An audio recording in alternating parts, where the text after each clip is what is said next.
Tell me about DJing. When did you start? Started at, I was at Berklee School of Music. It was my senior year. And I was starting to produce for some people who had a name out there.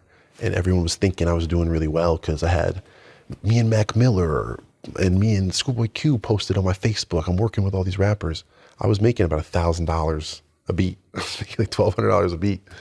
And I was about to get out of school, go to music school. I'm supposed to be figuring out a job in music. I had no idea how I was going to pay the bills. I had no idea. Did you originally think you were going to be a musician? Is that what going to music school was about? I played guitar my whole life and only started making beats around 15. So I always knew like drums and guitar and music was going to be the thing. But I got to Berklee and the first day walked into the guitar floor and there was a kid on the floor playing something while he was talking to his friend I could have never played in a million years. And he's asking his friend to get him a Snapple while he's playing this like arpeggio. And I'm just like, oh, I'm not a guitar player.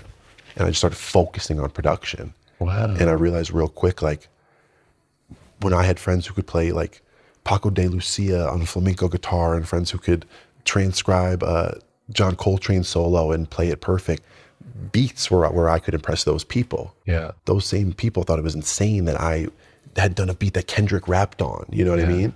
But I knew it was spotty and I wasn't gonna be able to support myself. There's also a real difference in the head between being a technically great player and creating music. Those are two different things. Well, that's why, I mean, I think it's probably why Berklee doesn't do so much alumni stuff with me is because I talk about how often none of my friends, none of them are making music now. None of the people that I went to school with who were unbelievable players now are in music because they never wrote their own songs and then they got out of school and there's no job to play other people's music super well besides, you know, an open mic night or something at a bar or this or that. Like, so or to play in a symphony orchestra or something. Which to be the chair at the New York Philharmonic, there's about 100,000 people trying to go for your job. And there's probably some Russian kid who's done nothing but play violin his entire life who's going to get that job. And it's still, and to live in New York City on that salary would be really hard, you know? And I think a lot of people felt the same pressure I felt leaving music school and not knowing what you were going to do with music to pay bills.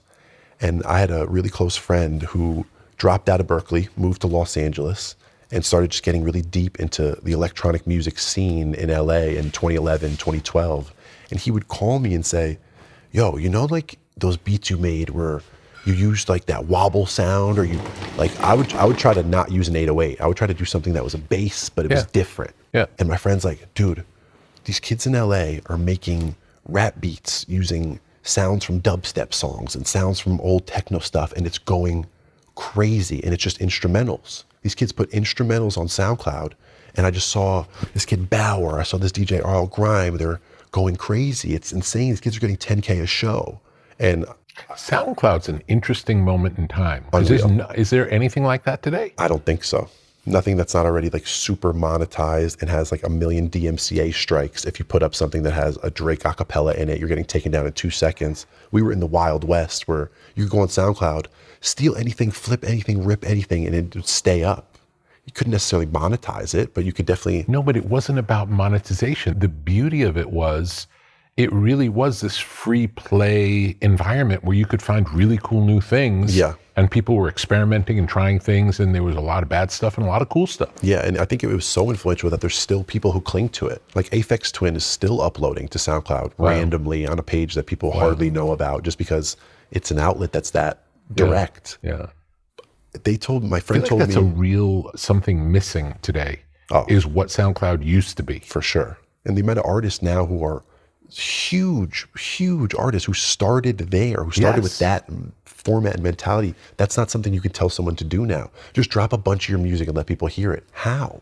Yeah. How? Through TuneCore? I have to put it all on Spotify? The kids say how. If you were going to Spotify, you're not going to Spotify to look for something you never heard of before. Exactly. You're going to search a song. It's not for discovery. That was the beauty of SoundCloud, was you knew you were looking for something different. Yes. That was its purpose. And it was as exciting. It was alternate programming. Whether you worked in the industry or were a fan, it was equally exciting to dig again. Dig in the way people dug for records. It was digging. So much fun. And I don't think there's any less validity to digging through links than records. There's equal amount of tedious shit you have to go through. You know what I mean? It's like carrying crates is one thing I never had to do, but I definitely spent hours on hours listening through music aimlessly to try to just find this spark. And And when you do, there's nothing more valuable. It's worth the time. But SoundCloud wasn't something I was really on. I was on this typical trajectory path of try to sell some weed in the studio, get close to a manager, meet a rapper, get them the beats, da-da-da-da. That's how I always worked. And I put up 5 beats on SoundCloud. And within a week, I had my first flight booked from a label, my first meetings about publishing, my first session with a huge producer, my first time getting introduced to Travis Scott and being on the phone with Hans Zimmer. And these moments I couldn't have fathomed in my life all happened because I was riding this fad that was the fad. How old were you at the time? I was 21 years old. Yeah. And I was a senior at Berkeley, and I was trying to figure out how I was going to get on my feet. I put this SoundCloud up, and instantly someone hits me and is like, yo, would you be able to play a show in DC next weekend? Somebody blah, blah, blah wants you to open for them. They've been playing your tunes a lot. I'm playing my tunes a lot. It's been a month. You know what I mean? It's like, how much of you really could be playing it? But in this scene, the collateral was, if Diplo played your record, if Skrillex played your record, if one of these big DJs who has been digging on SoundCloud found your weird little edit and they played that on this giant stage, that's a way that you could say on your socials, here's my record getting played by this huge person. It was just as big as being on the radio in this time period, I think. Yeah. Because maybe bigger. Maybe. Because it was, radio is not like a cosign. Because there's some stuff on the radio That's a good point. You don't feel like has any credibility. And even regardless of like a label and payola and all the things that work in radio, it's like, if something's getting played on the radio a ton, it's because a ton of different people want to listen to it. And this one tasteful person going and picking your thing and saying, this is what's up next, it is almost a bigger feeling.